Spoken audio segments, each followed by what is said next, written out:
Stunning Steve Austin. Stunning Steve Austin and Barry Windham. That was his teammate. And then he went solo.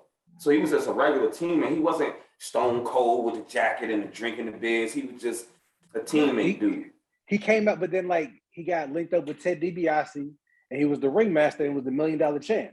Hey, Marlon, did you save a picture of you being in the Stone Cold outfit for Halloween? I got a few. I didn't take a regular picture. Yeah, I was Stone Cold for Halloween. Oh shit. We gotta make sure we put it in the group chat. I gotta see if old girl took who dressed like Miss Frizzle to take the picture.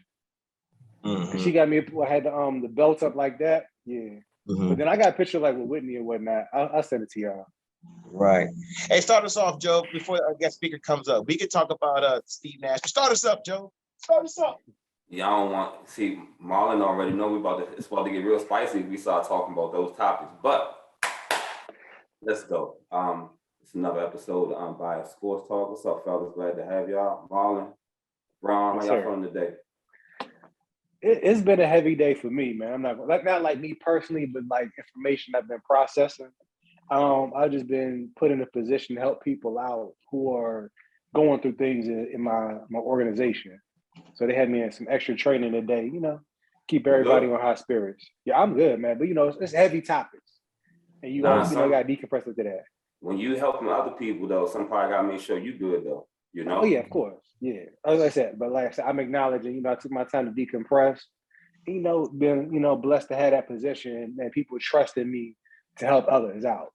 Good to see you in a powerful position to help others, because that's being a doorkeeper is a great position to have when you can actually open doors for others. Yeah. And I've been there before, and I would love to get back in that position where I can open doors for others. But I appreciate you. Definitely appreciate you. And hopefully the people who you helping appreciate you. Ron, you're on mute. So today, fellas, before we get our guest speaker on, we're going to just go over a couple of things real quick to spice up these topics that might lead on to other podcasts. First, we want to talk about the firing of Steve Nash. What's your thoughts, Marlon? Because I don't want Ron to go first. Because I already know what he's going to say. I see it in the spirit. When I think of the Steve Nash hiring, I feel they wanted that immediate success that Steve Kerr had. They thought, former point guard, all-star, all these things. They thought, he's going to come in, he's going to set a culture in this place, and it's going to take off. To be honest, his first year, they had all the tools to go to the Eastern Conference Finals and the finals and beyond. But injuries played, and then things of that nature. There is something going on in an organization that no one wants to really be there. They're cycling a lot of talent in and out of that building. Because you got to think, in 1 year, they had Blake, they had Durant, they had Kyrie, they had James Harden, they had DeAndre Jordan, they had all these pieces. Jeff Green, they had a nice little piece, yeah. I mean, like I said, Jeff Green's a very seasoned vet. He's probably a great locker room guy. Like I said, he plays well with KD and Harden because he's been with them since they came into the league. So I think he was a great piece defense-wise. He was giving them defense. He was giving them big shots when he needed it. He was just doing the dirt and the small things that nobody else was really doing. But continue. Them glue pieces. Yeah. No. Jeff Green is his flowers. Like he definitely held down the Celtics with everything left. He's a great player. Hold on one second. Jeff Green, Northwestern. There you go. Yes, sir. But I just think this level, he wasn't ready for this level on his first coaching job. The Nets were propped up to be, perennial, playoff team off rip. And for him to start off this cold, I don't know. He just wasn't ready for that. He wasn't right for that job, in my opinion. There was other qualified candidates. I'm gonna come back to you. Ron, what's your thoughts? But I got a response to one of your the topics. Your thoughts? We've done so many pods, I can't really remember if it's been aired or not. But I've said before, I thought he should never got the job in the first place. You did. I've said before, I thought he never should have got it. Now, I will say this. I do feel like they're using him as a scapegoat, though, in the sense of what's going on. You mean, I don't feel like he was that is bum. I'm going to still say my answer. I'll continue.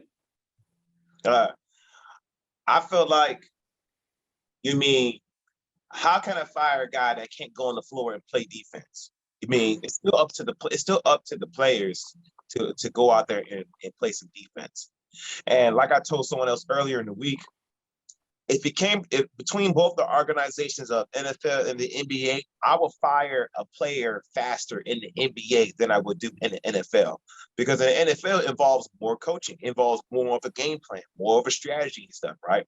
I have said it before, during the NBA season, they are all playing professional pickup.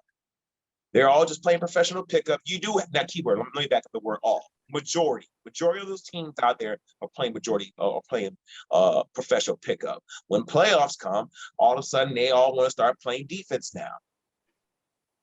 We're not talking about Ben Simmons' shot during the season. We've been talking about Ben Simmons shooting in the playoffs.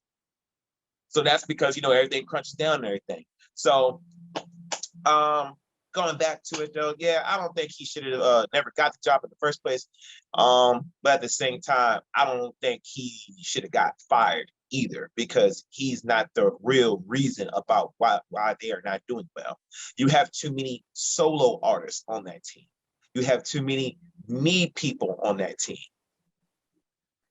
I think that he should have never got the job, one. Two, Marlon basically said that if he feels that the job was a little bit too over his head for him, being that it was his first opportunity coaching.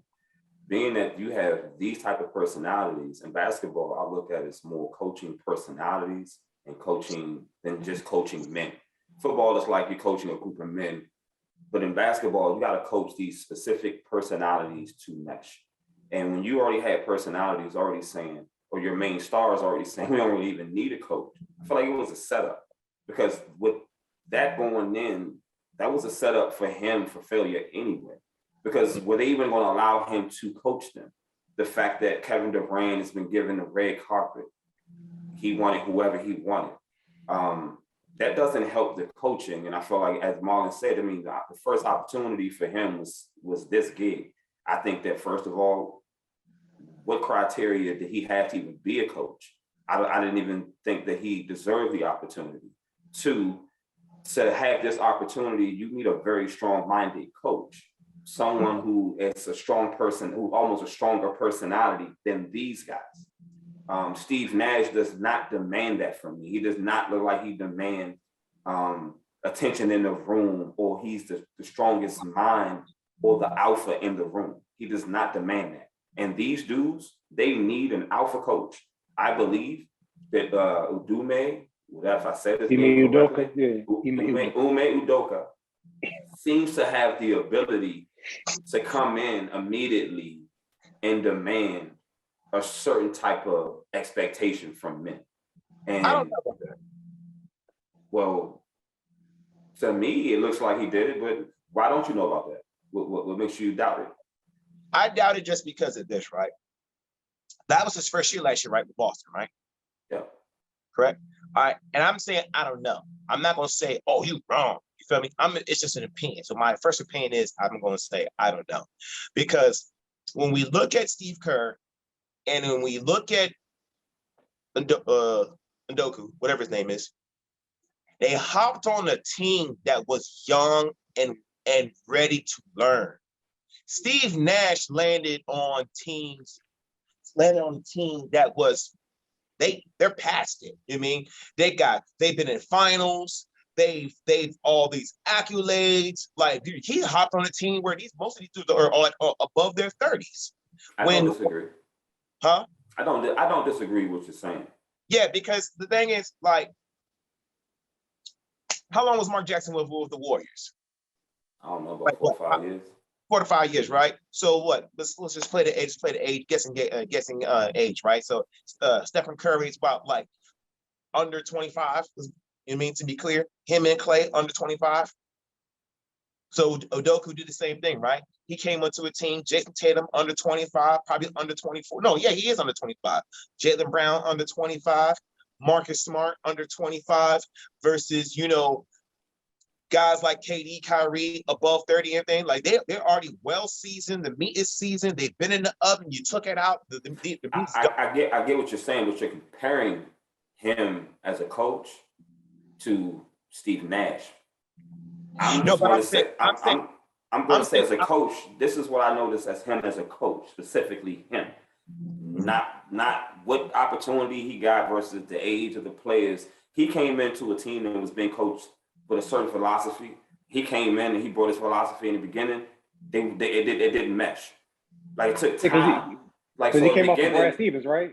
Yeah. He came off Coach of the Year, Brad Stevens, into Ime Udoka. And it was a very different style of coaching. It wasn't like he just kind of came in and just plugged in and like it was an automatic running system. He kind of came in and said, look, defense first, this is how we're going to do it. And they wasn't kind of getting it in the beginning until they finally dialed in. I understand your point of I agree with your point. Getting a younger team probably going to be easier because they're probably going to be a little bit more sponge or they're going to be more like sponges to listen more because another player who's 33, 35 thinks he knows more is going to be a little bit harder to coach. I get that. But I also think that when you're 35 and you're smarter, sometimes you understand coaching and you might listen just as much if you're smart enough to know. So I don't think I want to blame it on age because I'm not saying this. I'm not blaming it on age either. No, I'm not. But you kind of brought up the fact that one coach is getting this age of players versus this age of players. That's the only reason I said age. Right, because I look at it like this, right? They've been asking lately on the news, who do you blame for these struggles, right? And so the three names that have been popping up obviously is Steve Nash, Kyrie Irving, and KD. Me personally, it's 50-50 between KD and Kyrie. Nah, it's still Steve Nash. Because somebody got to coach them. So it's KD and it's Steve Nash. But it's Kyrie too, though. It's Kyrie. It's Kyrie though because of the off court stuff. Whether or not if it's intentional or not, you're still bringing that into the locker room. I'll give you Kyrie's distractions. Yeah. Now I'll give you Kyrie distractions, but on the court, I'm not really gonna say it's on the court Kyrie because when he's on the court, he was balling. Off the court distractions, yeah, I give you that. I mean, on the court, it's him and KD. You mean it's him and KD because if you got this much IQ, if you this much of a baller and everything, if you this much of a competitor, why are you not playing no defense? But they don't play defense. That's why you need a defensive minded coach to force them to play defense. You need somebody who's going to say, look, I don't care about all them shots. Defense first. That's why I think. But it's Aduke, whatever his name is, Marlon, correct us. Ime Udoka. But see, that's what I'm saying though. That's where it's like, I'm still on the I don't know phase because of the audience you're speaking to. You feel me? Like, look at I don't want to go too much off script and everything, right? But we talked about this before, whether or not is LeBron coachable or not. I think he's uncoachable. Because he's still the common denominator as far as how many coaches have left him.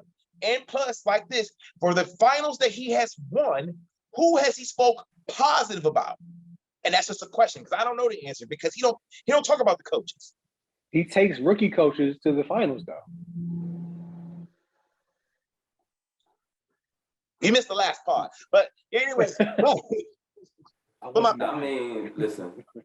My point is this, right? Like, do I want Udoka? What's his man's name? I'm about to mess it up. Ime Udoka. Ime Udoka. This do I to go viral how many times I butchered this man's name? Yeah. Do I want him to have the job? Sure. But at the same time, I don't want him to come in and he be the next scapegoat about what the problem is with the Nets, because is it coaching? Yes. But is the players too? Yes. Because those players, they're too much of a solo act. That's why you need coaching. You can't keep allowing these players to kind of run your organization, and that's the issue. First and foremost, like I said, giving Kevin Durant the red carpet, I'm going back to general managers, manage players, players play, coaches coach. Listen, I didn't come in here to be Steve Nash. I didn't come in here to let y'all run one-on-one basketball. I came in here to run a system. This is what I plan on doing. Kyrie, you're off the ball. I need a one. I need to know exactly, everybody needs to understand exactly what they're supposed to be doing. Not just coming down the court and we just playing ISO ball. That's the issue. Comment on his Halloween costume. If you don't come on. Who else would be the best coach for this job, Ron? Man. Shit.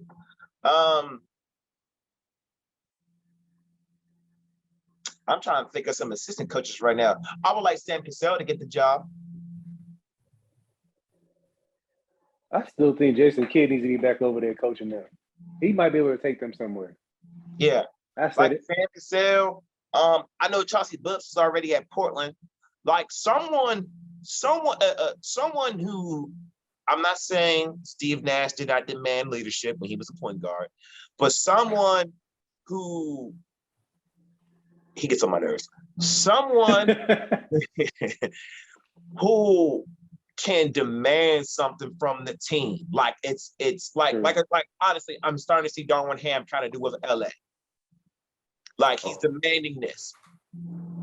It has, and I can't right now. Like the first person that comes to my mind is Sam Cassell. I think Sam Cassell could do it. Why? I mean, I think it's going to have to be a strong coach that they can relate to, they can respect. Obviously, if you play the game at a high level, then they definitely going to have an easier way to buy in. Text that Muslim. If that man. Hey, listen here, brother. Don't be getting us caught up in all these anti-Semitic speeches, okay? Be careful. I'm not, but that's what he is, though. If he don't... okay, but you just, my mother said, not what you say is how you say it. Right, I know. It really is. Me and him go back. Yeah, I can go back. Just keep certain things off the table right now. You feel me? I don't need that type of war. You don't need that kind of war. I'll be for blocks, nigga. Not with a whole nation. Right. What's the coach name that he won the coaching of the year job at Toronto, and then the same year he lost the job and he had to be the coach at Detroit.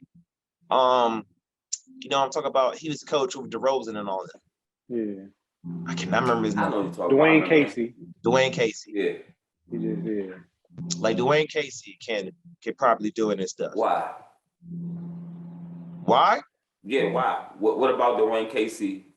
What do you know about Dwayne Casey? What do you remember? What's his coaching style? What do you think?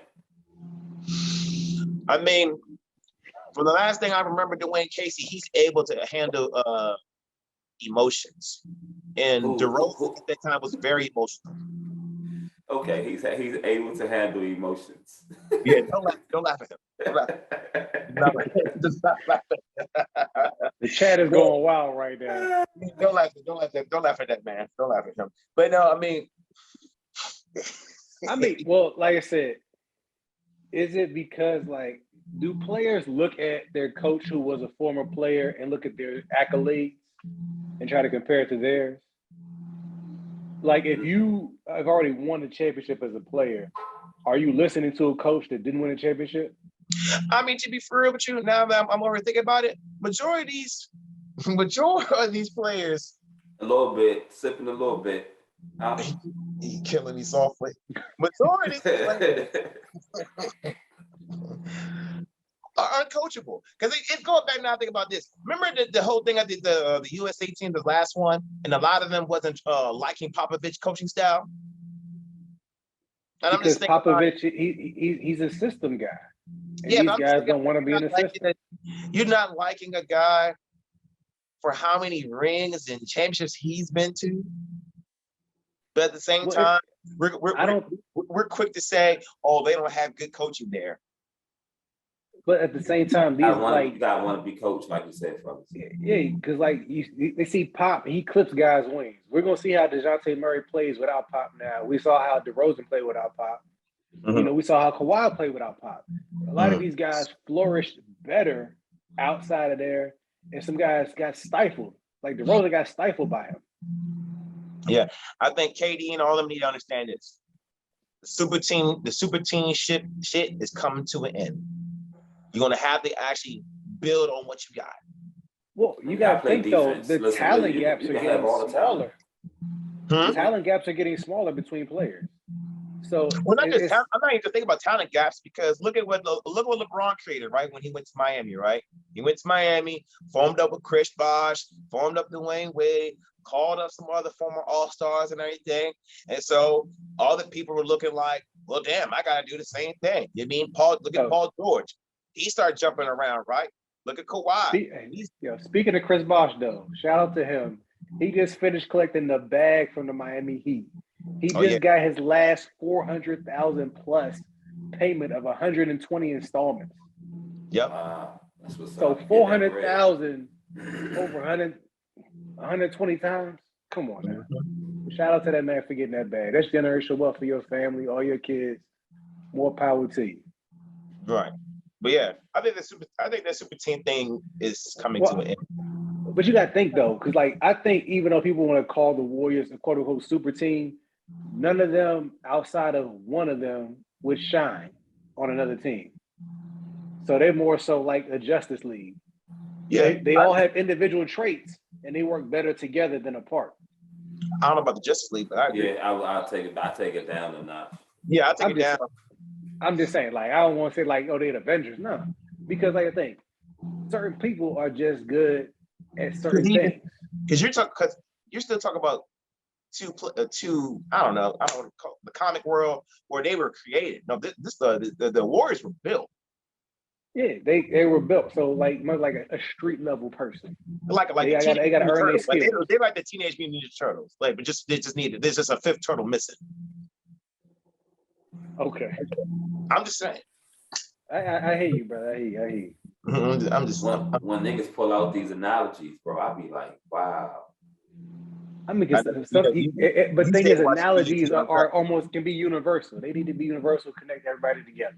Yeah, Javon was watching BET Uncut, so he doesn't really know much about the anime world. I know nothing about anime. Everybody, look, the Ninja shows come out in the 80s. You know that. You know the theme song. You know the theme song too. I do. I don't deny it.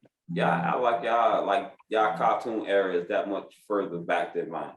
I never said it. I watched the way you're talking, but the way you was like that, when you put the emphasis on 80s, you like, yeah, yours in the 80s. No, I said it started in the 80s. You the way you spoke is like you were too grown for that in that moment. Like now I had a full-time job at that point. No, I didn't do that. I didn't start off working like that. I was hustling, selling candy. Listen. Yeah, that's a full-time job. It was. Nah, I watched the Ninja Turtles, but y'all probably watched like the old 3D. Fellas. Y'all have let Ron talk too much tonight. I know this guy is insane. Dwayne Casey? Yeah, you heard him? Back to Dwayne Casey. Did you hear him? To take KD and Kyrie over the top, brother? That's what he said. Oh, all right, because he can control emotions with DeMar DeRozan and his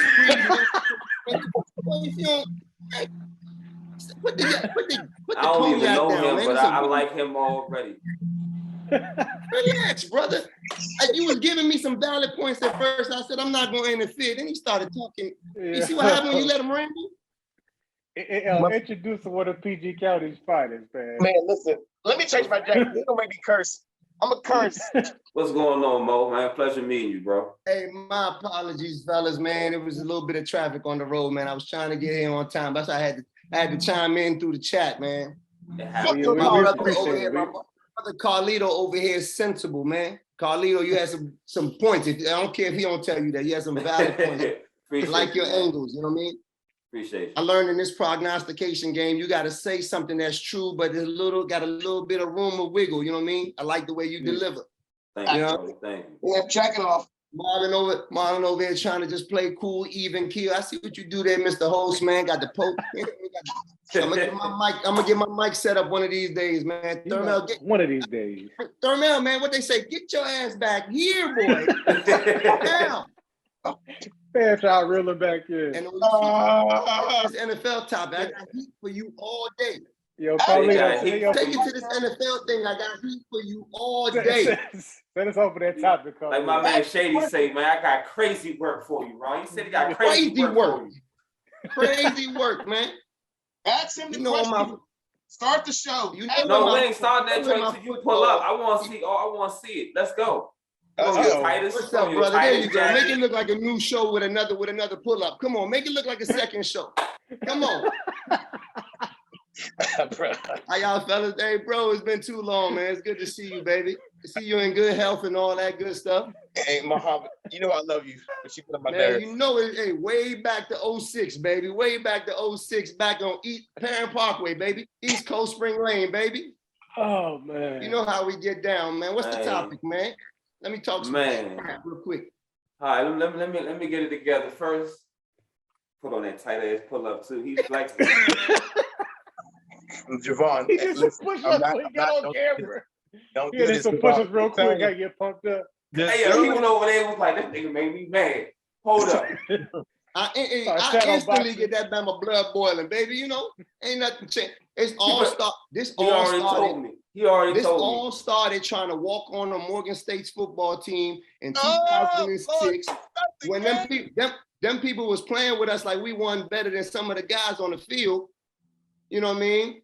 We out there trying to stay sharp.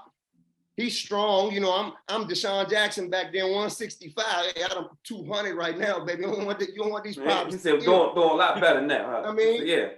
I'm out there. I got the speed. He like, I got to negate your speed. I'm like, all right, finally, I got somebody that I could talk football with from that age, because I was entrenched in football at the time. So we get to talking. I'm like, oh, he got some. He get to trying to jam me one time. And, I got to catch that elbow. Got him twisting like a. Then he was like, hold on, I got to do something else. He did press me. I'm going to give him his credit. He did, and not too many people could touch me at that time at around 170. He was pressing me. He got his fair share. I give him that. But who won the war? You know who won the war. So we, Morgan State kept BSing. We couldn't get on the team for whatever reason. The coach ended up getting fired, so I'm going to blame the coach. I mean, good. So his loss. Because I think it was a lot of talent there that could have helped at the time, but they were sprung on them Florida boys. I'm like, bruh, they were. If they come from Florida to Baltimore, they ain't no good because there's too many schools in Florida to let them through. Yeah, that's facts. That's how they started right here, man. But these my good men right here, man, in multiple avenues, man. Appreciate having you, man. I appreciate y'all, get this thing started. I got some. I want to see these jabs get to going right quick. You ready, Ron? He said a whole story. He talked about he won the war. We did like 2 reps. Sound like he won 2 reps, man. Because it was more than 2 practices. Stop that mess, man. We was out on that practice field a couple of times, But let's get to modern day, man. That was 16 years ago, man. Between the booze and life, you might have forgot something. I don't blame you. It's a big thing nowadays. You know what I mean?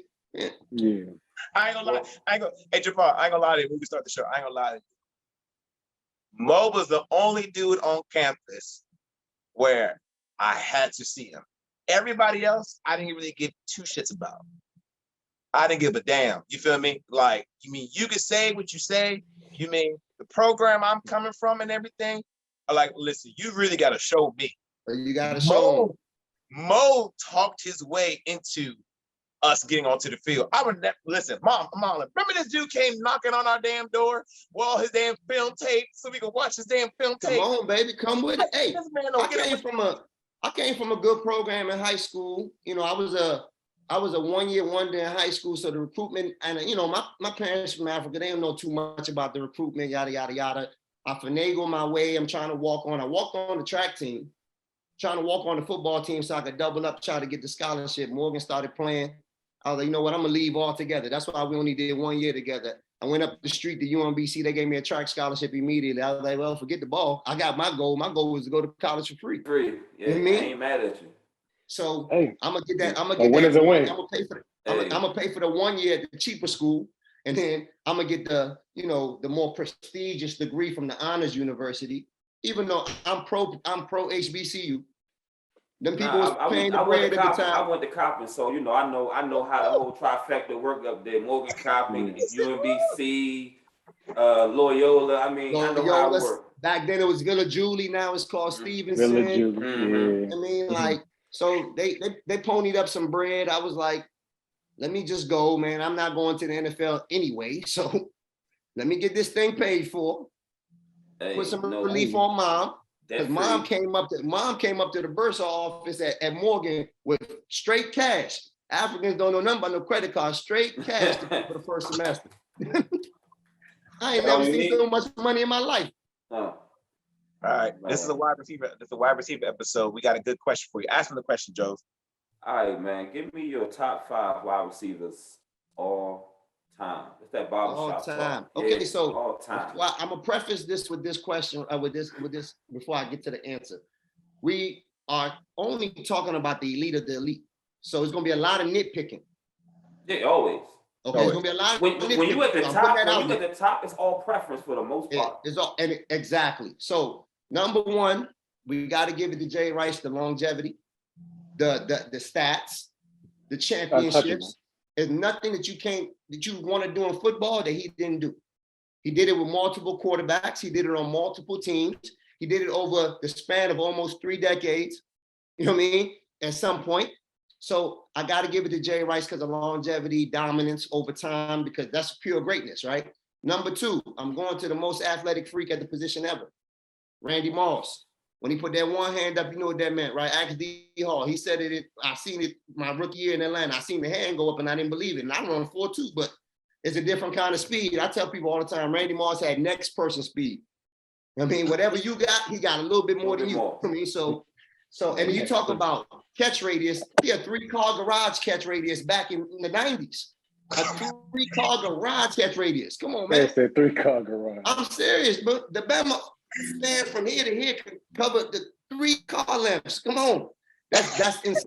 He done made every great DB of all time look bad. Here's a picture of him in the air with like this on Charles Woodson's head with one hand. Like, I mean, he done got Revis pull a hamstring after because he hit them with the one hand. Yeah, with the one hand. hand. I mean? D Hall burnt, everybody toast. Champ Bailey toast, everybody toast. So I'm going Randy Moss there. One of the most complete, okay, let me preface this part. Now, the rest of my list is going to be what I consider the freak wide receivers. I'll tell you why I consider them the freak wide receivers, the athletic ability plus the stature, right? Because prior to T.O. and Randy Moss getting in the Hall of Fame, it was only like one wide receiver standing over 6'2" in the Hall of Fame. And that's if you consider Michael Irvin a freak, but he didn't have the speed and the ability to be considered a freak to me. I'm talking about freak athletic ability. He was a great receiver and all that.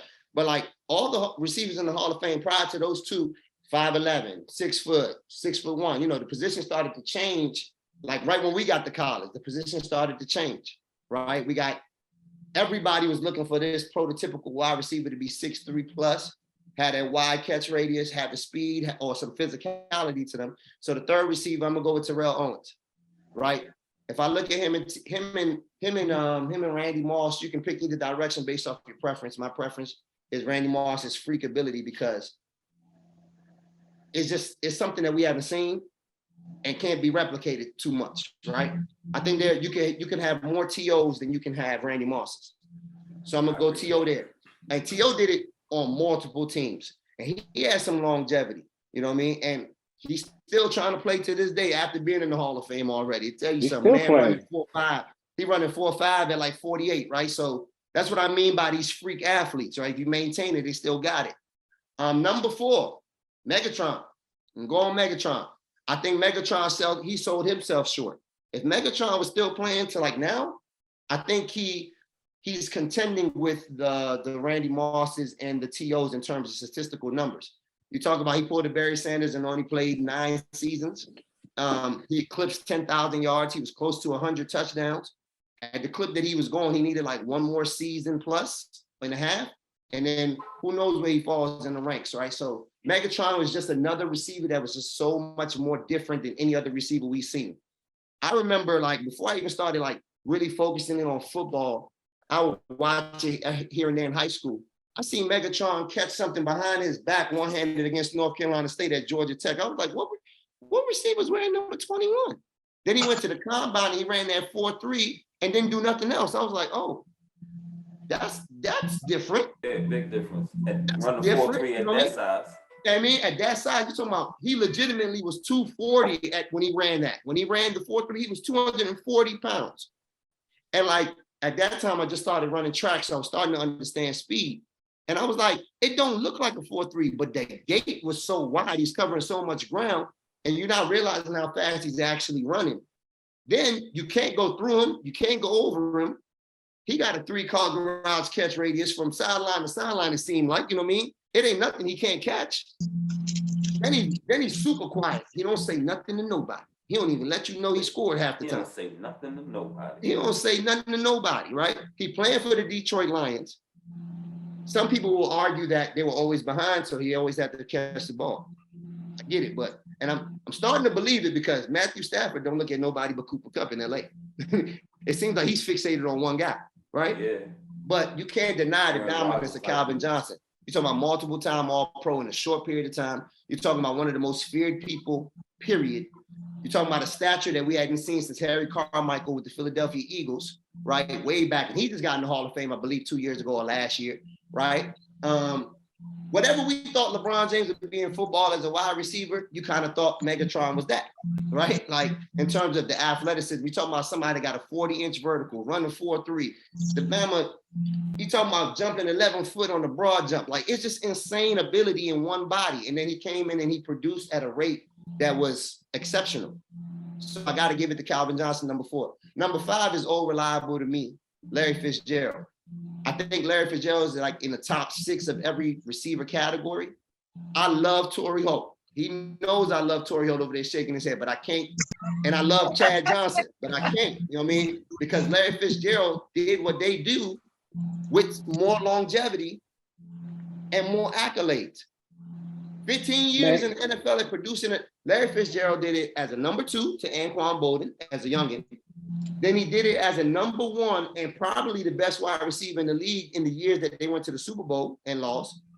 And had Antrell Roll not got in his way on the sideline, he probably would have caught James Harrison before the half. They win that Super Bowl. And he's going to be the MVP because of the way he was playing. Right? The man got more tackles than drops. Yeah, I mean, listen, man, he got more tackles than drops, bro. We talking about a 15-year career. We talking about like 1 per year average. You know what I mean? What Jay-Z say? That's a 1 hot CD every 10-year average. Like this is crazy, right? So Larry, he did it, and then like he played the big wide receiver tight end slot towards the end of the career when they had no real quarterback, right? So he's played all 3 of the positions. He did each of them exceptional. He has a catch radius beyond this world, especially at his the peak of his athleticism. And he wasn't even thought of as a fast wide receiver. You know what I mean? And outside of the Kurt Warner years, you can't name me a credible receiver, quarterback that he really played with. So that's my top 5 right there. And outside of Jay Rice, it looks like all of the freaks that would stand 6'3 plus. There's a lot of notable mentions in there that I'm sure everybody else is going to throw out there. But in my top 5, man, we're going to go Jerry Rice, we're going to go Randy Moss, T.O., we're going to go Calvin, and then we go Larry Fitzgerald. Who next? I feel like he got to follow that, man.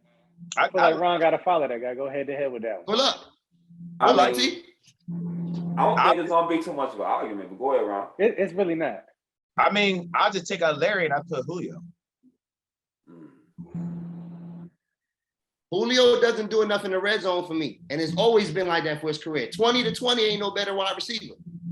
He get in the red zone, and all of a sudden, nothing can happen. Post fade. To be 6'3", 225 plus, 40-inch vertical, everything he did at that combine, you can't catch me in a fade ball. I got a problem with that. The one notable Moss that he got is 2 to 3 noticeable Mosses that he got in his career. The one on Luke Kuechly down the seam in that game where he took it off his head and almost had 300 yards. That's that one. Then he took one off. He took one right off of Malcolm Butler's head in the back of the end zone. And the one that he caught in the Super Bowl on the sideline. can't name me another one where he went up and caught one. But here's the thing, though, like everyone in that top 5, except for Jerry, there's always something knocking on their game. Who? Like, let's be. What was the knock on Randy Moss? I want to hear. He wasn't running all those routes. First and foremost, Randy Moss can run every route. He just why go in the middle of his. The point of the game is to get from A to B as fast as possible. I don't need to run through speed bumps, brother. But he on point. We said this before, Ron. Like we had this argument. I tell you that Randy could run every route, but why run 5 routes when I can master 2? If you can't stop, I'm a Ferrari. I'm a Ferrari. But time out. I'm saying. All right. You wouldn't take a Ferrari down 8th Street. You wouldn't take your Ferrari down 8th Street. You're going to hit potholes all over the place. I'm a Ferrari, baby. Give me open road, baby. Niggas going to take Ferraris down 8th Street, though. You know they is. It ain't smart. But they ain't going to ride smooth. It ain't smart. I'm saying this. Him as a pro, yes, he can run all the routes. To be at that stature as a pro and everything, of course, I will hope you can run all the routes. But based off of film, I got to go off of film because you're going off of film, right? When it comes to Julio in the red zone. So you're going off of film. That the fact that him as a red zone, he's not a real red zone threat. But at the same time, I'm like, all right, okay, if we want to go that route, you know what I mean? Randy don't run all the routes. T.O. has suspect hands. What's up? Randy Moss had 156 touchdowns. Yeah, majority of those were bombs. Yeah, what? And majority of them were bombs. 156. So he's the best ever. He's the best ever deep threat, then, right? That's an accolade. Mo. So okay, I'm just saying you're right. But at the same time, let's not act like receivers don't have weakness in their game. You had a weakness in your game. I was just small. If I was this size back then, there's no weakness because I was sharp. I was sharp. I was sharp for somebody that only played a year and a half of high school football. I was sharp. That's true. If I was 190 back then, it'd have been trouble. If I raise up, it's gonna be trouble. Let me finish. Hold on. Dollar bill. Y'all can argue about this all day because y'all do know this is what the argument is about when y'all take these top 5. Now, I'm going to slow y'all down on y'all top 5 because I know y'all a little younger than me, so y'all top 5 is coming from a different era. I don't argue really taking anybody out for the most part because I can see where you're coming from for your top 5 because this is the top 5 that most dudes kind of lean on. I kind of, Irvin, Chris Carter, these are some of the wide receivers that like they get bumped off for the Fitzgerald and for the freaks, right? I think they're pure better wide receivers. Yes. From a route running hands ability, but from a just ability, if you just drafting a dude coming out of college, you see Megatron what he was doing in college. Yeah, I get it. You ain't taking Chris Carter, and I think the dude who just we never talk about because he got hurt. Who me personally was number 2 to Jerry Rice and sometimes number 1. Sterling Sharp. Yes, because if you compare his ability, so now he had Rice's and Carter's hands. He had T.O.'s and physical ability. Mm-hmm. He could go and get anything. He was a dog, like every wide receiver you can think of, he was that. I mean, he wasn't like pure Randy, put my hand up, I'm burning everybody. But he gonna go get that too. But he was gonna go get that also. You feel me? So to your point though, we talked about wide receivers being 6'2". There was some 6'2" wide receivers, but most people forget Jerry Rice was the first premier 6'2" wide receiver who had size and speed and ability. He was tall for his era. So like that was definitely a problem. People might not notice. He 6'4" when Randy came in is kind of like 6'2", 6'3" when Jerry was in too. Yes, because of the different eras. For sure. But people gonna give Jerry, they're gonna take a little bit from Jerry because you played with the first GOAT quarterback before Tom Brady eclipsed him. Then you play with Steve Young. It don't get better than that. For the majority of your career. Then you play with got a stat though for you. Come talk to me. Jerry got better numbers with quarterbacks that are not Montana and Steve Young. for individual season, but greatness is longevity, is what I'm saying. I get it. When you start stacking them years together, is how you get in this conversation. That's why D-Hop, like for this era, that's why D-Hop is so revered. D-Hop is a 50-50 guy. He don't got no elite speed. He got big hands, and he gonna muscle you, and he gonna get to his spot. Kyler Murray, that's why Kyler Murray looks like a different guy when he's not on the field. He takes away all of his, he's like an eraser. Whatever mistake you got, I'm the eraser. Safety net, yeah. You know what I mean? Like that, when you talk about a security blanket, I watch Arizona Cardinals games, and Kyler Murray got AJ Green, another Hall of Famer, on the other side. He don't even look that way. He don't even make it. Whoa, watch it. AJ Green, AJ Green. Whoa. You talking about my baby now? Hey, listen, man. I'm not talking about your baby specifically. I might be just talking about what the Hall of Fame, because we just letting everybody in. I don't know. Okay, if so AJ Green deserved to give me get before Mike Evans just got the 8 straight years of 1,000. Whose record was it? AJ Green and Randy Moss tied at 7 in a row to start a career. AJ Green essentially has 10,000 yards in 7 seasons. I'm not going to knock his He rolled stats. his ankle. I'm not going to knock him being great. I mean, me personally, the era is different. Everybody can get 1,000 yards now. Okay. Thank you. Okay. Can I really rap to you about that? So no. Your point. No, to his point, I can't knock that man. I can never knock a man's stats when he got them. You feel me? I can't take that away. How much I value those stats could be different than somebody else. That's big. That's big facts. I understand where you're going with that. On a talent level, a young, healthy AJ Green was an animal. AJ Green was the most ready wide receiver to come in the NFL prior to,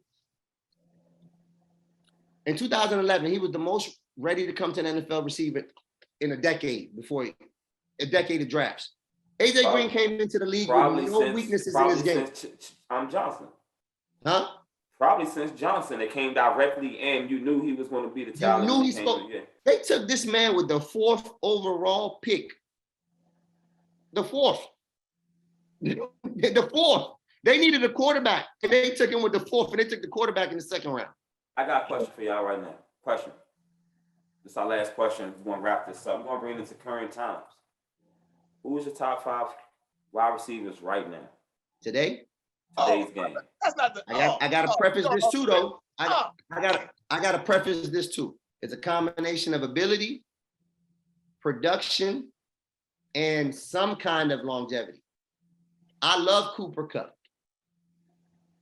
Because I like the technician part of being a wide receiver, right? But I also understand he's force fed.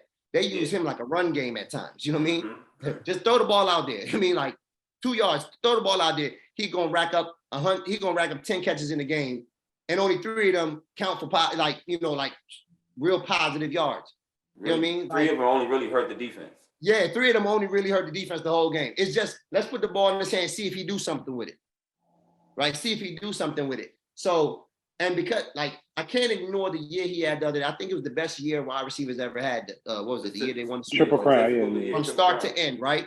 From start to end is crazy. I think it was like 2,400 yards or something like that, like 20 touchdowns, something crazy. Off the top of my head, I think that's the number, something crazy like that. So most people will be like, and it's hot. But I like longevity, I like a production, and I like ability. So, okay, number 1. I gotta bump D-Hop down. I'm gonna bump him down, even though I do think he's up there. I gotta bump him down because he got hurt last year. He missed 6 games this year already. Yeah. So D-Hop may be number 2 to me, but number one, the number 1 receiver in the league, Devontae Adams.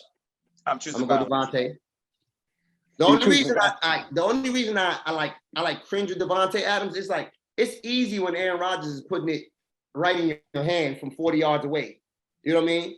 It's like an extended handoff with Devontae Adams. But because of the production and drop off from other people, and he's been hot for the last 3 years. There's no hotter receiver the last 3 seasons than Devontae Adams. So I'm gonna go Devontae Adams just to be political. I'm gonna go D-Hop. Number two, I feel like this receiver don't get enough credit. Mike Evans. Mike Evans has to be in your top 5. If Mike Evans ain't in your top 5, I can't talk to you. Because what else this man got to do? He's going on 9 straight years of over 1,000 yards. He's about to be at 100 touchdowns by the end of next year. You love that 1,000 yards. Huh? I mean, that's a measure, but that's a measurement. He gonna get that 1,000. He gonna get that 1,000 like the sun coming up tomorrow at this point of his career. And then now with Tom Brady, he's become even more of a red zone target. I think he leads the league in touchdowns over the past 3 years since him and Tom Brady have been a tandem. And that's with Gronk on his team. That's with Chris Godwin becoming a Pro Bowler and you know what I mean, all that on his team. And he doesn't say much. And he was in Tampa back when it wasn't cool to be in Tampa. You know what I mean? So Mike Evans got to be in there. Another receiver that got to be in there. Cheetah got to be in there. He's the most different. And I think Cheetah don't get enough credit because they think he a body catcher. But like Cheetah really opened up, like, and I love Travis Kelce. He really opens up the field. He's a decoy on top of, he gets the coverage and he still beats it. So Cheetah got to be in your top 5. And the last receiver in the top 5, I would say Keenan Allen, but he's had some years where he was borderline 1,000. He gets hurt. And I like his route running and all that, but I'm not going to say Keenan Allen because he hasn't played this year either. So I'm going to take Keenan Allen out the top 5 for right now. And let's just go Cooper Kupp for number 5 because of the record last year. But for today. Can I say something? Man, It's on your tongue. Go ahead. Yeah, go ahead and say it. You know you want to say it anyway. How you gonna forget about the home team, Stephon Diggs? Stephon Diggs, number 5. Stephon Diggs, number 5. You're right. Stephon Diggs, number 5, because he has a little bit more longevity than Cooper Kupp at doing it. And he led the league in receiving yards 2 seasons ago. And I know the longevity is a measurement and everything, but not all of it, but like you need to, like, I can't say Cooper Kupp is the number 1 receiver off of 1 season. I need to see it again. I feel like Cooper Kupp is one of them type of dudes that just got them stats, and I can sit here and name 8 wide receivers better. So you say he's overrated? Physically, right? But like I used to. I've coached football at my high school outside of the past 2 years for like 8 years since we graduated college, right? What I don't need you. What's the point of having every tool in your bag if you can't produce? I mean, but is it Kupp producing, or like you said, he's being force-fed? So I get it, but he's clearly good enough where the coach feels like he's the best option to get the ball to at all times. Or is it Matthew Stafford feels is the best option? He's only going to throw the one dude anyway. Let me ask you a question. Can I ask Muhammad a question? Go ahead. If Cooper Kupp and Odell was to enter camp together. No, but I'm not taking nobody over Odell, though. You know that. Why would you ask me that? You know I'm not taking nobody over. I'm just checking you out. If Odell was healthy and if Odell never got hurt leaving New York, I'm not taking nobody over Odell. You know that, though. Because that's the thing about Cooper Kupp. I don't think he has every tool. Because honestly, I think he's overrated. There's nothing that Odell can't do on the football field. Odell can win the 50-50 ball. Odell got a 2-car garage radius at least. Odell got the one hand. Odell got the routes. Odell got the yak yardage. I thought Odell was on his way to doing something super special. I think that's why people still hang on to him. I got any other receiver for us before we leave. Because it kind of led me to Ron's question. Out of these top 5 wide receivers that we even talking about, who do y'all feel like is the most overrated? Cooper Kupp. Cooper Kupp is overrated. Man broke records, man. That's all that matters. You got to. But listen, but the same person you talk about Larry Fitzgerald. When you got somebody on the other side of you, that you can do what you can do, right? But then Odell ain't played first. Odell being on the other side didn't help Cooper Kupp like that. Robert Woods did. Robert Woods was a better compliment to Cooper Kupp. But okay, but who's complimenting him now? Not a good compliment. I mean, that's not even a compliment. But let me really get in my bag, coach to coach. Let's really get in my bag and everything. Here's the thing about. Let me stop you. Hold that real quick. This is a Sean McVay problem though, because Sean McVay did this, and Sean McVay, you know, Sean McVay is bringing a form of the Kyle Shanahan offense that, remember, Pierre Garçon led the league in receptions one year, guys. Remember that with RG3? Mm-hmm. So that offense has always been predicated on one receiver. It's really been predicated on one read. Yeah, it's really predicated on one read. And that's the problem with that offense. Because after the first read, it breaks down. If you don't breaks down. You want to know, that's why Jared Goff, they needed to get Jared Goff out of there, because when Jared Goff didn't get to the first read, he couldn't go back over, because Jared Goff came from a one-read system in college also with the Cal Bears. So that's why McVay used to talk to him in the headphones until the time expired. Imagine getting to play and then your coach telling you where to go with the football before the mic cuts off. But that's why when Matt Stafford came, you saw an instant change in their offense, because Matt Stafford don't need all the instructions, and he has arm talent and he has enough experience where it's like, okay, he may not be the greatest reader of the field, but it's like, okay, I have enough where I can go somewhere else. He has the ability to make up for that one read offense. Yes. Yeah. So when Matt Stafford's first read is gone, he can still he can still extend the play a little bit. He still has like probably a top 5 arm in the league when he's healthy, and he can fit it into places that is not normal. But here's the problem about that one read person you're looking at. That one read guy won't beat me back there. He won't beat me back there. Because Julio did when Julio Matt Ryan won the MVP because of that. No, I'm talking about, but but Matt Ryan is not a one-read QB. He's not. But the fact that offense, not Ron, I got you, Ron. I know. The fact that Matt Ryan won off of it, but because he was good at still reading the field, and they also had, two other like speedy wide receivers that was also helping open it up. What's his new name, Gage or something? Before Gage. Right. No, it wasn't White. Nah. It wasn't Roddy White. That's previous. Yeah. But hold on, let's get back to the receiver though. Because we're talking about But let's get back to the receiver. Muhammad Sanu. Yeah, Muhammad Sanu. They had a possession receiver on the other side, right? So he's always going to be where he's supposed to be. He's reliable hands. He's a former quarterback. He knows zones, right? He knows zones. Julio is the most exceptional talent that offense has had at wide receiver. And that's why it looked different. And that just reminded me of your point earlier about Julio. When Julio was dominating, AB was dominating too.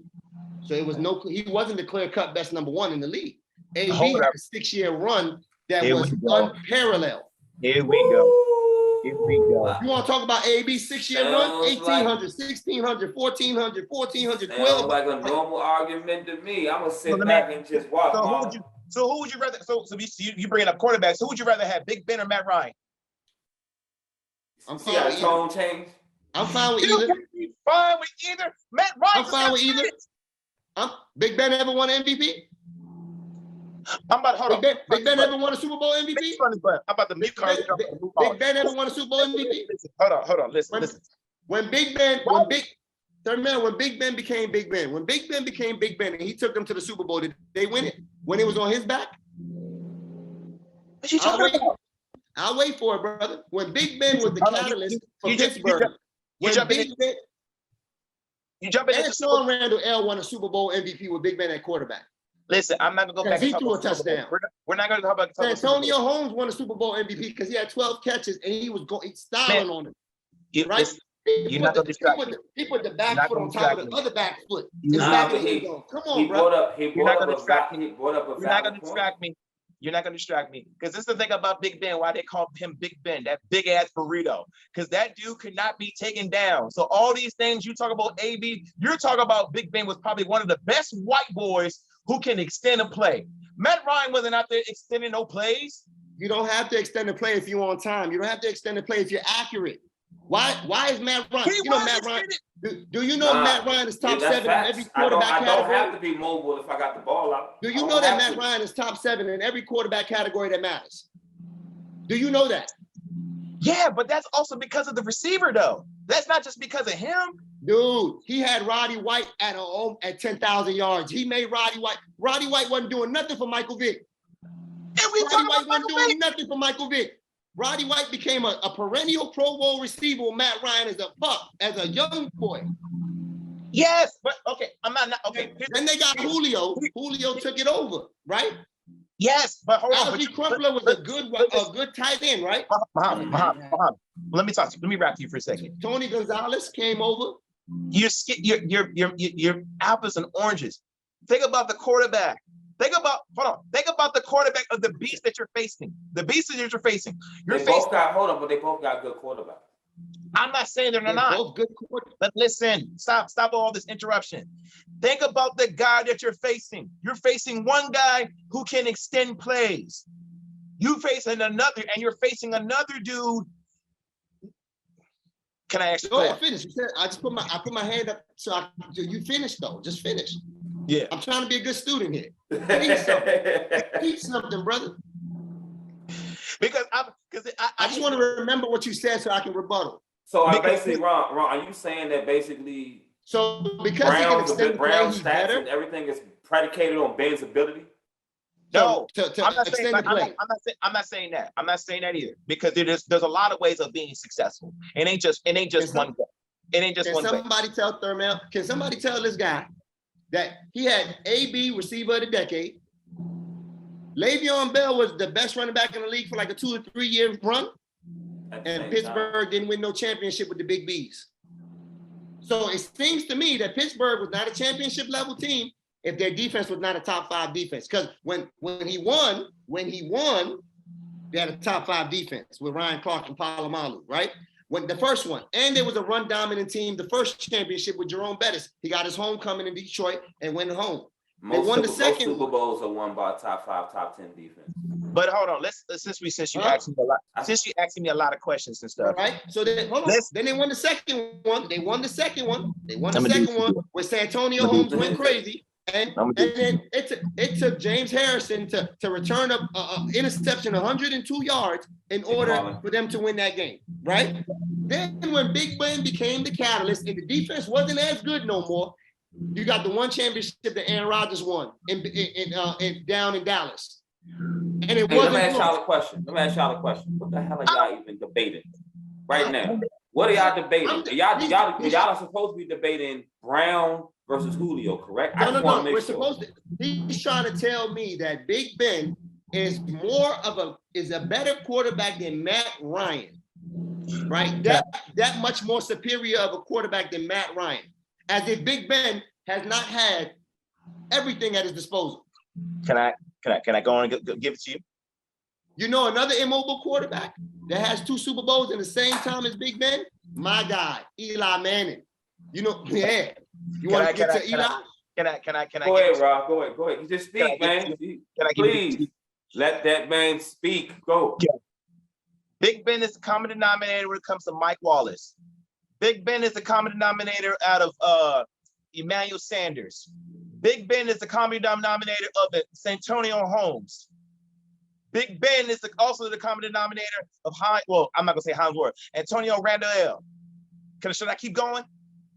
That's a good point. I mean, he has made. Emmanuel Sanders was not good in Pittsburgh. Emmanuel Sanders was not good in Pittsburgh. Go back. He was a pup. He was a youngin. No. Emmanuel Sanders and Brown were both pups. They just kept one. Hold on. That's not who they kept for Antonio Brown. I'm not done. It was Bryant. It was Bryant. No. It was Mike Wallace and Antonio Brown, and they chose Antonio Brown. I'm not done. I first called that one. So hold on. Who left first, Sanders or Wallace? Sanders left first. Sanders is gone. Hold on. I'm not done. Muhammad. Sanders didn't get to the second contract. He was a young boy. Muhammad. He was a young boy with Hines in the last couple of years of Hines. He came in. Fuck all that. I got a question for you. So hold on. Did Sanders and I'm messing with them. You gotta say you really plucking me a new one right now. Like take Antonio Gonzalez out. Because if we want to plug in tight ends, we can plug in Heath Miller. Obviously, he's not to the stature of Antonio Gonzalez, so I'm not gonna do that. Who is it for Matt Ryan? But is he not formidable? We was talking Out of the current. guys I just named. Was he not formidable though? Oh, He was formidable, though, right? He got the Google fingers. Are you He was using his formidable, phone? right? Go on, I'm waiting. I ain't seen this many I'm answering palms your in my question, life, too. Marlon. I swear to you. I feel like they understand. You're I swear talking to about God. Heath Miller as if he wasn't formidable. That means that Big Ben had more weapons than Matt Ryan did. You're making my point. But he had more weapons through the times of his career, though. You're naming people who was Big Ben just quit last year, brother. They had the same career. It was like the same window. It was like give or take a year. No. Listen to dudes like this name. Santonio Holmes. Usually that hat too tight. Santonio Holmes, All-American in college. He didn't make Santonio Holmes. Santonio Holmes was a first-round draft pick out of Ohio State. I'm not saying he made him. I'm not saying no. Hear what I'm saying. I'm saying for every So what's the common denominator question? What's the common denominator part? What's the common denominator part that you're trying to make a point about? For every receiver I'm naming, Big Ben is at the end of it. So you're saying he made him then? No, but I'm not saying that he made him. Yes, you are. No, I'm not. Somebody tell this guy he's not talking to a chick. You can't swindle me like that.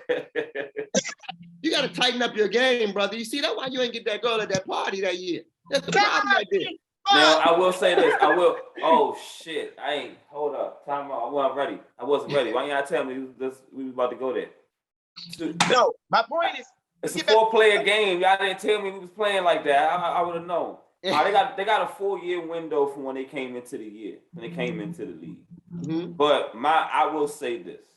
I do think y'all are arguing apples and oranges because y'all are sitting here arguing two talents that are good enough quarterbacks in their era. They were both top 5 in their era. Exactly. Yeah. So it's not that far off. You're not talking about Kirk Cousins and Patrick Mahomes. Now, I will say, I understand, Ron, you're trying to say Big Ben by his time and his ability, but I'm not going to sit there and say that all these wide receivers that he has are only good because of Big Ben. I'm not saying Big Ben. Another added element. Big Ben got 3 Hall of Fame linemen in his career, at the very least. Ron, what's your point? My Fanuc is in there already. How is he going? I'm gonna wait on this because let's get back to Cooper Kupp, which we're gonna get to all this, right? You said you blame it on the offense, right? You blame it on Sean McVay. That's what you said, correct?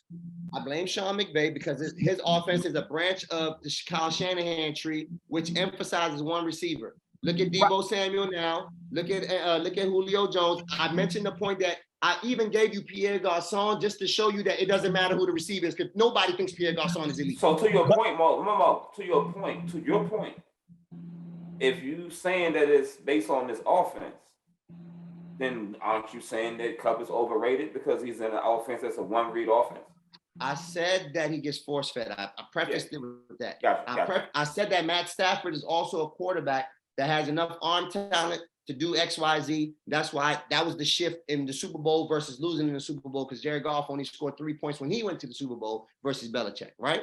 Mm-hmm. Now, right? So there are elements of that, but he wants to use Julio's ability that we know is supernatural in the opposite direction. But when you look at Julio's best year, it came in that offense, and that's the level. That's the difference in the ability that you have. If you have more ability, you will do that. That's why I brought up Pierre Garçon, because nobody thinks Pierre Garçon is elite at anything. But if Pierre Garçon can lead the league on a run-dominant team with RPO and RG3 and Alfred Morris in Washington, D.C. as a rookie and have over 115 catches, then that tells me that system is tailor-made for anybody that has some kind of ability. So the more ability that you have, the more you're going to produce in there. Well, everybody know that Kyle's system is run out the catch. He's trying to get you the ball in your hands so that you can make plays after. Indeed. So he's going to make you the ball. He's going to get you open. So why is it that Cooper Kupp has more red zone touchdowns than Julio? I think that's game planning. I think that's more game planning. Why is it game planning for Cooper Kupp when Julio has more ability? Julio could jump higher. He has a more catch radius. You would say that Julio's everything is better than Cooper Kupp, right? No, I agree. You But I would say also prime think Julio's every ability is better than Cooper Kupp, right? I still think it's situational. I still think Matt Ryan struggles. I think Matt Ryan struggles in the red zone. I don't think it's just Julio. I think Matt Ryan struggles in the red zone, particularly. Roddy White was a good red zone receiver. But listen, with less talent. But again, think about going back to my point, and I didn't mean to throw you on the bus because I do respect you as a receiver and everything. But back to my point though, when it comes to all these receivers that you're naming, you feel me? There's a lot of nitpicking that we can do to say that's their problem in the sense of why they can't really produce. Because and that's what we was doing. We was nitpicking. That's why. Yeah, we're nitpicking because if you go back to Alabama, Julio Jones wasn't a red zone receiver at Alabama either, though. He wasn't. That's my point. You talked about his weakness. That's why I mentioned that as his weakness. Yeah. When you mentioned Julio as the number 5 receiver on your list, I said that's with that weakness, I can't put him in the top 5. That was the point. That's how we got here. Because you were shitting on Larry Fitzgerald, and Larry Fitzgerald has less ability, but he did more. What did I say about him? I ain't shit on him. I just saying he's not Julio. And then my point was, what's the point of having? Then my point was, what's the point of having all of these? I don't want you to have a million ways to do something if you can't produce at a rate that somebody has less ability than you can. But you're no good to me. The point of having all that ability is to have a variety of ways to do things, right? True. But that's why we mentioned Odell. Remember, I'm a Rolodex now, but that's why we mentioned Odell, because Odell could do all of that. Odell's a better red zone receiver than Julio at 5'11". That's a knock on Julio. Yeah. Odell can catch it over your head. He can route you up. He can body you. Odell did it every kind of way you like. That's why Odell was magnified so much after the catch. That's why he was magnified so much, because then they realized, oh, it's not just the catch. Like, he can really do this. Man, if y'all sit here and we nitpick, we'll sit here and talk about Jerry Rice. Listen. I'll go down your whole top 10 and give you every fucking weakness. Jerry Rice is sticking, T.O.'s hands, Moss's route running. Irvin was slow. Yeah. Sterling's broken neck. Like, I mean, come on, man. We can say he. I ain't mean to say that, man. Neck like that. He had an injury that cost him. And we know Sterling. I don't understand why Sterling's not in, but Gale Sayers is in. Because Gale Sayers only played 7 years. Nah, but right? But his 7. No. Gale's 8 or 7. It's 7. And it's barely 7. The 7 seasons is 7 when he left. Currently, where he was at that time, he was probably like number 1 or number 2 when he left. But so like it was not how Sterling Sharp was making his way. He was clearly the number 2 receiver in the NFL behind Jerry Rice. It wasn't even close. Sterling is like the Bo Jackson and wide receivers. Uh-huh. He's like the wide receiver. Like when you compare the greatest athlete of all time, you say Deion and Bo, but you're gonna say Deion because he has a longer career. Right. He has a longer career. I'm not gonna say he's the better athlete. Right. Sterling Sharp to me, I'm a Niners fan, so you know, ain't no bias in this. Mm-hmm. But when I watch football, Jerry wasn't always number 1 when Sterling and Irvin was in the league. They battled for number 1. Jerry just ended up being number 1 longer. He outlasted them a little longer, and he did a little bit before them and after them. Hold on. I think that's blasphemous right there. Hold on. Keep going. I got something for you. This receipts. If you go back to when they all was in their prime, they all won the wide receiver year. It's no way. Award. It's no way. Jerry Rice was all pro 8 out of his first 10 years. That means he's the top 2 receiver. First team all pro. Who number 2? I don't know who had that. All I'm saying is within his first 5 seasons, before Sterling got hurt. If you're all pro, it's 2 all pro wide receivers, right? It is. So it was. I'm telling you, it's either Irvin or with Sterling. It's a revolving door over there. I'm consistent over here. So what I'm saying is all 3 out of all 3 of them, they were all battling for it. Let me see something real quick. Let me see. I don't think Mike Irvin was an all pro all them years either, but not the same time though. Let's see Mike Irvin. I don't mind having this debate. I mean, you can sit here and tell me that my man the greatest, so I'm not gonna ever argue. But when I sit here and watch football, those three were the best. And Sterling would have gave Sterling is like Unbiased, bro. He Sterling had 3-time All-Pros. You're talking. You see what I'm saying? You're talking the ability, though. I'm talking the ability and the production. It has to match. It has to match. See, that's why I said I'm not talking career. If we talking career, then listen. If Michael Irvin was a one-time All-Pro in 1991. Odell, if we talking career-wise, then your stat, you have to play a certain type of caliber of numbers to even be mentioned. But when every year you played until injured. Every year you played until injured, you were top 2 or 3. Michael Irvin, I got you, but Michael Irvin was a one-time All-Pro in 1991 in his 5th season. That's when he first got his first Pro Bowl and his first All-Pro. So he can't be right. Yeah, Sterling got 3 All-Pros. Sterling got 3, 5 Pro Bowls, 3 reception leaders, 2 receiving touchdown leaders. But all his reception leaders were the All-Pro years. Yeah, well, no, except 94. But see, touchdown leader 94. That kind of goes back to my conversation that was having. Look at this handsome man. So Sterling was 89. Sterling was 89, 92, and 93. Michael Irvin was 91. So your comment about them two being the number 2, that's not factual. It is. Who's number 2? Because they all played from 88 on down, right? Mm-hmm. Michael Irvin was only he was only a one-time All-Pro. He was only an All-Pro in 91. We know who the other All-Pro was. It was Jerry Rice. So who's number 2? Right? If it's Irvin and Sterling, if it's not Irvin and Sterling, then who is number 2? I gotta go check it for the individual years where they did not pair up with Jerry Rice. Jerry Rice was there. I literally just looked at every year. If it ain't Monk, it's not. And then when Monk was doing it, they wasn't in the league. So what I'm saying, when they was in the league, But time out. But this is what I said before, right? On the other episode we had, right? Y'all can look at your phone all you want, because at the end of the day, you got. You looking at stats. I'm looking at eye test.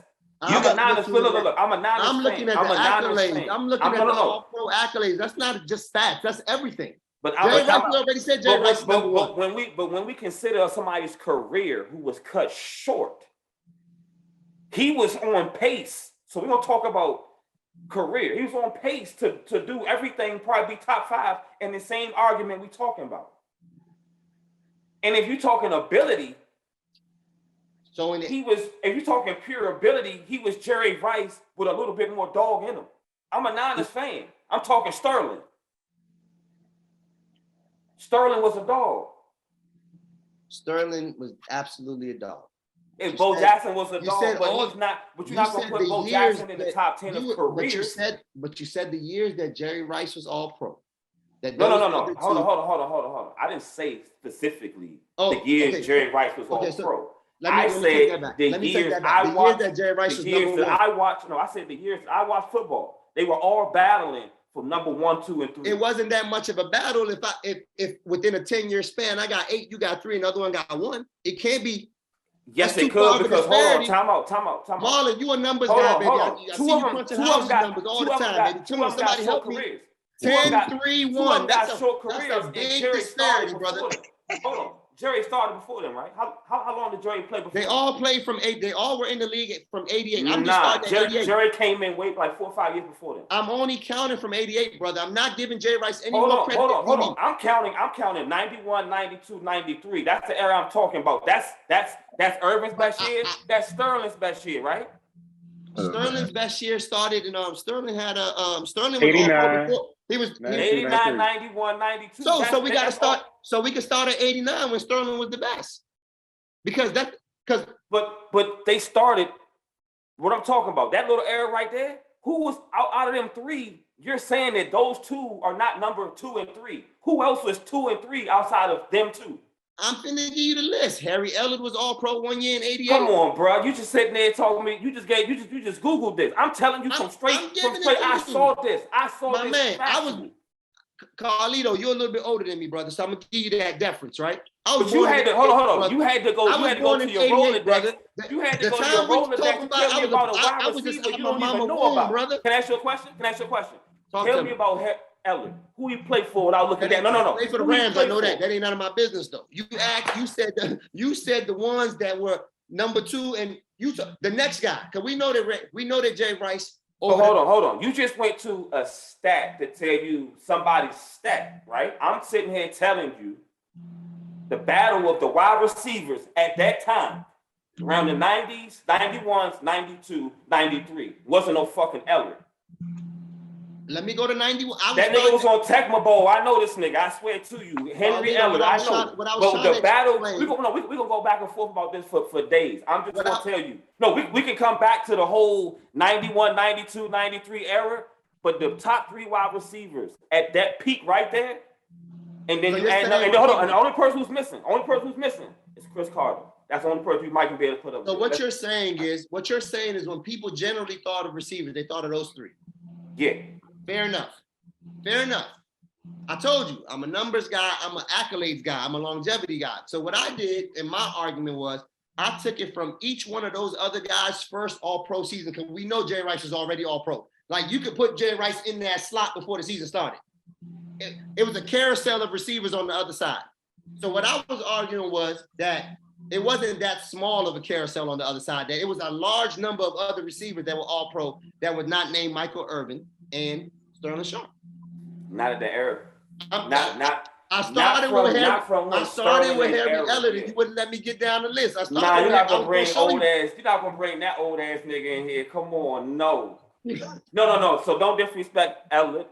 Elliott was a great wide receiver, but he a little bit before me too, bro. So we ain't gonna sit here and talk about the Tecmo Bowl era. We're gonna talk about the Madden era. I get where you're going now. I get where you're going now, but I'm saying that the time frame that you're talking about, you're making it larger than it actually was. It was really just 3 years, because there was only 3 years where all 3 of them were at the top of their game at the same time. But it has to be small because Sterling's era was small, wasn't it? But that's your argument. So but right? But my argument, if you arguing my argument, then you're arguing the same point, right? So you tell me that Sterling's career is cut short. I got you. Go ahead, Terrell. Come on, man. Come on. Your hand was up first. We about to wrap this shit up, man. I gotta go eat. I gotta eat baby. Come on, man. Listen. It was a pleasure. We lost the topic. It was a pleasure. We went from top 5 to current top 5 to underrated, and we got lost and underrated. And I knew y'all was gonna get lost somewhere, but it's all got cool. the Matt Ryan and Big Ben somehow back to Harry Elliott. Boy, it's a show right here, baby. I just want y'all to know that Harry Elliott just got mentioned. Somebody need to let his family know that that he just got mentioned on this podcast tonight. I don't think nobody even know who he is. Seriously, I do. I know it. I just didn't know it was that year that he got it. Let me come back on the show, man. That's all I ask, man. Definitely. I'm definitely going. I'm inviting you back. Ron, you want to speak? Come on, Ron. Go ahead, baby. You got me feeling like I'm back at, like I'm a teacher by daytime, man. Ron, it's your turn. Up. How did y'all niggas change the boxes around? Huh? What happened? What you mean? Because Ron was Mo was on the right side on the bottom, and then I don't know. Y'all got some shit. Maul was answering this. I'm not gonna. Oh no, my stuff adjusted and then went back and switched it up. Okay. It's all good. Fellas, it was a definitely good pod. We can sit here and go forever. That's one of them barbershop conversations. You already know we can sit here and argue all day, every day. And I'm definitely glad to have you back, Mo. Man, y'all got something to say? I'm out. Hey, Mo, shout out your podcast, man. Hey, man. Please follow, like, comment for sure on Instagram at STRS. It's called Set the Record Straight Podcast. STRS_podcast. STRS_podcast. It's new.